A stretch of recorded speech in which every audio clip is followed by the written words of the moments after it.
Hi, I'm Jagrati from Exchange for Media, and this is Tech Talk, where we explore the intersection of advertising and technology. Today, we are here with Gaurav Jain, the Chief Business Officer of ShareChat and Moj. Hi, welcome, sir. Hi, Jagrati, and Hi. hello to our audience, I guess. Yes. So let's just kick off this conversation with short form big impact. We have seen that tagline like everywhere at this point. So, and it also is not just about ShareChat and Moj, is what I feel. It is something that speaks about the entire short form video ecosystem. So, how do you think that ShareChat just owns that space at this point? So, what are your thoughts about that? Can you explain how it is a pioneer in that space? Sure. And Jagrati, what I think is that this is a revolution that honestly is not only restricted to India, right? It is happening all over the world. You call it a reducing attention span of Homo sapiens, or the beautiful content that can be created in a 30-second format. You call it an affordable and an almost free internet. I think it's a lot of factors coming together, which has just put all of us honestly into this sometimes endless scroll of highly addictive, highly informative, highly entertaining, sometimes also shocking. So this short form video, like I was talking about this in a recent conference somewhere, that I don't think short form video is the future, it is the present. Like literally everyone has moved on. You wouldn't find anyone on your family groups, your cousins, your teammates, your bosses. Everyone is just engrossed in watching these videos. And we at ShareChat and Moj are, very privileged to play a small part in it. I think over the last 9 years, as our product has evolved, as the users in India have evolved, honestly, as our creator ecosystem in India has evolved massively. I think it is what a time to be alive, right? And with the newer technology, machine learning, all making recommendation engines only smarter, faster, creators getting more creatives, the boundary line between a consumer and a creator fast blurring. I think this space is all set to grow. I don't see it slowing anytime soon. What I do feel is that it is high time that a lot of us as people who work in the corporates embrace this change and maybe make this a preferred medium to reach out to our prospective consumers or existing consumers, right? I think that's a gap that I honestly feel personally in our ecosystem, but otherwise from a consumer standpoint, I think it has boomed and it is here to stay. Right. We would also like to touch upon the regional language aspect. So at this point, every global media giant wants a piece of the pie for when it comes to short form videos. But how do somebody who is acing it in the regional language space, are there some challenges, or is it all advantages, list of advantages that you come up with? Well, I wish it was only advantageous. But yeah, I mean, jokes aside, see, we as a company are committed to building for India forever. We were not only built in India for Indians, but we continue to do that, right? There is no reason why ShareChat and Moj should not have 1 billion active users on the platform. So we've got to do a lot of hard work. Now, regional language, and I honestly like to call them language, right? It is the expression of people. Of course, the top 200 million consume content in English, but even apart from Hindi, if you see, there are at least 15 more languages in India in which people love to communicate to their near and dear ones, love to watch content in that. We've all seen how big so-called national movies have become, right? And which means that you could create something which people in different languages and cultures consume and enjoy. And that is why we as a company from the very beginning said that while there are foreign companies who are trying to optimize for a certain compute cost and a revenue model, we will continue to build for India. So it comes with its own set of challenges because there is no precedence to that. There's no one else who's done this in the past, and we sort of emulate them. And when you are doing something first when you are in the uncharted territory, as they say, things are difficult. But then, the power of technology and the fun of working in technology sector is that you get to do something at scale which has never been done before, and that is where the language capability, or like you said, the regional language advantage comes in. But I think we still have a lot of more work to do. I really love that line about how they are trying to customize and you are just building for India. I think that is where the real advantage sort of lies. Which is true, right? Absolutely. Even if you look at the compute costs, which sort of are almost globalized, right? Not a lot of companies outside India, working from the US or from the China, could actually build a sustainable business model, because the compute costs are high, and the average revenue that you could get out of a India-based user is limited, and that is why only thinking about advertising as a business model for short form video is not the play, and that's why you would have seen us also. Virtual gifting is quite big on ShareChat. It is in fact very, very big. And like I was saying, only depending on advertising is very very Western way of looking at it, right? So there is a value add that you could provide to the creator and the user while making a sustainable business model, and that is where the virtual gifting, microtransactions comes in. And you would have seen us as a company. We have pioneered this. We're almost the entire market in this today. And that's why I said, for a company who is solely focused on building for India forever, that is where our advantage is.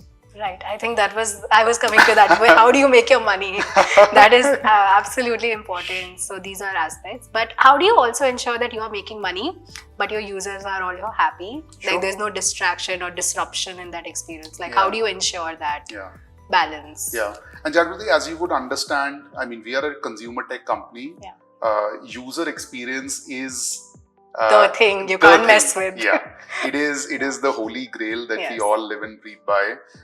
Anything which has a negative impact on the user experience is just not given a green light. And that's why you would see us constantly, in fact, investing in things that improve user experience, right? For example, can we invest in better and smarter engineering teams, AI teams that improve our recommendation system? Now that's a cost, right? And we continue to invest on that. Can we bring diversity of content on ShareChat and Moj? Can there be more mom influencers who are on our platform? Can there be more car enthusiasts on the platform? Can there be more, as they say, tech influencers, people who are reviewing phones? All that is cost for us. But at the same time, because we are a for-profit company, we also have to optimize for a sustainable and ever-growing business. So a couple of things that we've done, of course, one is advertising. Over the last 3 years, we have seen a very, very healthy jump in our year-on-year growth in the advertising revenue. I won't talk about the numbers there out in the public, but that has been one healthy growth area that we've seen. The beauty of that is that today we are not only working with the largest FMCG company in India or a largest e-commerce company or a large gaming company in India, but we also are equally able to serve, as we say, a mid-market advertiser, right? A chips brand based out of Indore, or a milk company based out of Ahmedabad. So all those are also able to leverage ShareChat and Moj to reach to their consumers in regional languages, utilize regional creators, and that I think is the power that of such a platform and advertising is. So of course advertising is a big one. The second one that I just spoke about is the microtransactions business, which has again become very big at a very healthy clip for us. If we can enable someone have a darshan of a newly inaugurated mandir, and that the users are sending some form of gratification to their creator, I think it's a great value add, like I said. And one, I honestly believe that one can't build a sustainable business model unless there is a real value add. Yeah. And I think with these two things, both of them, there's that sustainable value add that I see. And that's why we'll continue to double down on those as the primary business models. Great. I mean, you brought up the keyword AI in your last answer. Yeah. So let's go back on that. Sure. How is AI shaking up things at ShareChat and Watch? Let's just It's I mean, we can't have a tech talk without mentioning the word artificial intelligence. So here we go. I mean, see, it is a no-brainer, and I'm not the first one who is telling you that AI is probably the biggest change that we've maybe seen as a humanity. People are comparing it to the invention of a wheel or electricity or bigger than internet. I'm no expert on it, but what I feel it is very, very powerful. It is something that will have a horizontal impact on a lot of things that we do. So if we step aside technology, I think the impact on healthcare, the impact on defense, the impact on retail, I think it is, and we'll hopefully see that, right? So I'm a big proponent of using this technology to change everything.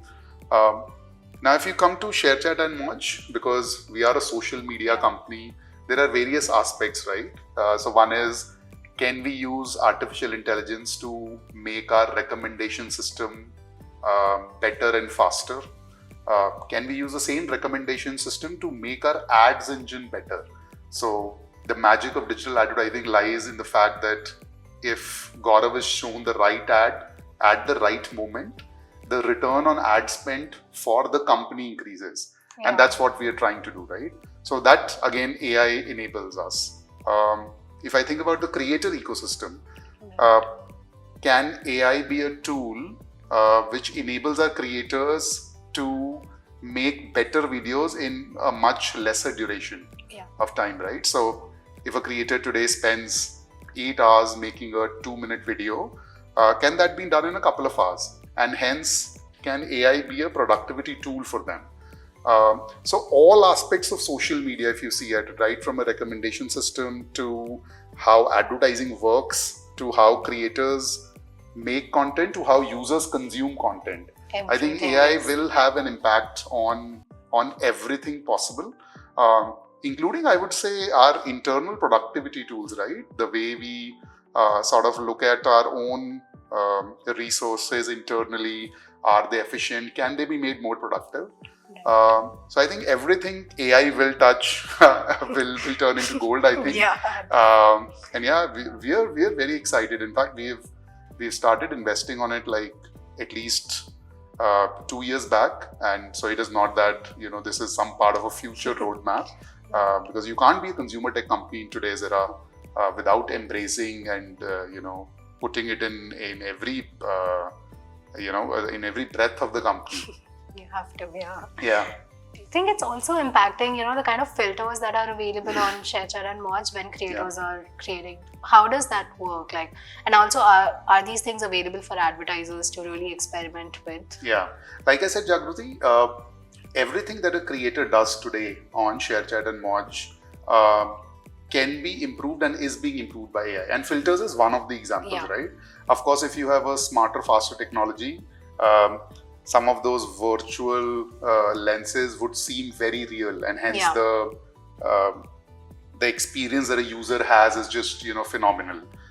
So yes, we will continue to work on that, but it is far wider than just the lenses. Right. Of course, advertisers can make use of that. In fact, a lot of our advertisers in FMCG, especially foods and energy drinks, they use these lenses to run something called hashtag challenges. So imagine Jagruti holding a can of a beverage and doing some quirky fun challenge, and that suddenly goes viral, right? Because it is not I like to believe some of these hashtag challenges spontaneous also. This is spontaneous and fun to do. Yeah, that's the word I was looking for. Very spontaneous. It takes an ad experience to another level, because this is not about the user not skipping the ad, but this is the user really wanting to be a participating part in the of ad. it. Yes. So imagine the level of engagement, Yes. and imagine the impact on all the brand metrics that any company wants to achieve. Yeah. And at the forefront of it, or at the base of this, is, like you said, an AI-powered lens, which just makes the experience so much more fun, so much more seamless. So it all falls in line with AI, Yes. and with the users and the creators and the brands embracing the change. Right. So let's actually talk about the advertisers. Sure. Do they understand? So if you look at ShareChat, you get the similar kind of traction for an Independence Day, but also Mother's Day, also Diwali, when the whole Ayodhya happened. Everything, like you see crazy amounts of just people creating content, consuming content. It's unprecedented in so many ways. But do advertisers understand what a beast ShareChat is? Do they understand that? Yeah. I mean, Jagrati, the first part of your comment, right? It's very, very interesting that a lot of us have been forced to believe that festive in India is a festival or happens at a particular time of the year, namely October. While that is true, a lot of Is it though? I don't think so. There's just so much happening, and so many festivals that advertisers can tap into if they work with ShareChat. Yeah. So, October is not. I wish more people have that understanding. But to complete my thought, while, for example, a Diwali and the festivals around that is big, and a lot of Indians continue to celebrate that, it is not fair to assume that that is the only festival. Exactly. Yeah. India is so diverse, culturally, by language, by traditions, that we at ShareChat and Moj, in fact, see our engagement numbers spike about 15 to 18 times a year. So a lot of social media companies will tell you that Diwali sees a spike, which is absolutely correct. But because we reach the very heart of India, right from a festival celebrated in the west of India to a south of India to a northeast of India to the heartland of India, the middle of India, you will see those spikes, right? And that is why when any advertiser asks me what should be a festive planning, I tell them that because Indians are celebrating throughout the year, you should ensure that your communication is aligned to that. So if there is a Guru Purab coming up, and if that is the market you're trying to target, then that becomes a festive season for you, and then which means is the tonality of your campaign, is the creativity of your campaign aligned around that festival, just like all of us do around Diwali, right? Because this is a real trend that we see. And in fact, to answer the second part of your question, there are advertisers who embrace that. It's been a journey, but I can tell you there are a lot of companies today who actually do this level of planning with us, saying that these are sort of the next 6-month festivals, regional festivals, or not, coming up, and how can we design our advertising campaigns, our hashtag challenges, our influencer campaigns around that. But I would like to say that there is still a gap, but hopefully, we'll be there. We'll catch up fast. So how are you trying to fill it? What's the strategy there? If you could share that. Yeah. I mean, it's not a very, very closed or a secret strategy. Honestly, our sales team keeps interacting with the CMOs, with the brand managers, with their media planners, showing them real data. Telling them that, hey, this is a brand, possibly a competitive brand, who has utilized something like this and seen results. I think what is very important is that what was the output metric? Inputs are easy, right? But what is the output that the brand was able to see to deliver using this, all-round festivity, or utilizing regional creators, or making their ad creatives in different languages rather than transliterating them. There are small things like that which the consumers of today appreciate. So we keep, forums like this, you and I talking, hopefully, there are some people listening. We also, our marketing team does a fab job in publishing some of the, approved case studies. So it is a slow, painful process, but I believe we'll of course make the change. Indians have always done it, so why not in this month? Do you think, just because you mentioned data, do you think that there is data and then there's creativity? And is there like an understanding in the industry that you need both, and it can't just be about metrics, but you have to really put your feet forward in terms of a very creative idea? Yeah. Is there like an understanding, or is there other gaps? There are very, very smart marketeers out there. India has ever since, we liberalized as a country. A lot of corporates, a lot of public sector enterprises have changed the face of India. They are being run by very, very smart people. I would like to believe some of the smartest marketeers in the world are working for today's Indian companies. So, of course, they do understand. I also think because the world is changing at such a fast pace, sometimes the consumers are leading the change. Yeah. And the corporates are following it up. Yeah. And it happens to the best of us, right? Because the change is so fast, to tweak your strategy every 6 months can be a bit of a... but I think the smartest of marketeers today in India definitely look at data. Some of them even say that if it is too early a trend, and if I want to be a trend setter in some ways, then the data will not show that. Yeah. Because by the time it shows in the data, it isn't a first mover advantage. Right. And that is where I think the experience and the gut and deep understanding of your own consumers comes into place, right? Yeah. Can more people adapt to it? Yes, of course. But there are some really smart marketers out there. And we come across some of those smart campaigns, right? Yeah. Every few months. But I think we can do more. Yeah. So when you talk about the tweaks that have to be made almost very, very rapidly, right? You have to change that. So is it even possible to say predict what will this entire ecosystem look like in 3 to 5 years? Is that possible? Yeah. I mean, that's a very interesting one actually. What you could do from a data extrapolation is possibly, arrive at some number saying, let's say 1 billion people will consume short form videos on a daily basis. There is some extrapolation, I'm sure, with AI-driven Excel work will tell you that the engagement time will go to, 45 minutes from a 15 minutes today, etc., etc. But what a extrapolation model will not be able to tell you is how can you now leverage this trend to sort of break the clutter and make your brand stand out. That I don't think a machine can do yet. Never say never. Somebody out there will crack artificial general intelligence, and so we'll get there also. But I think data will tell you, hopefully, that where the consumers are moving, how much time they're spending. At least today, it is not possible for the machine to tell you what to do to make your brand stand out. Yeah. And that's where I think the individuals come in, and someone who embraces, who's not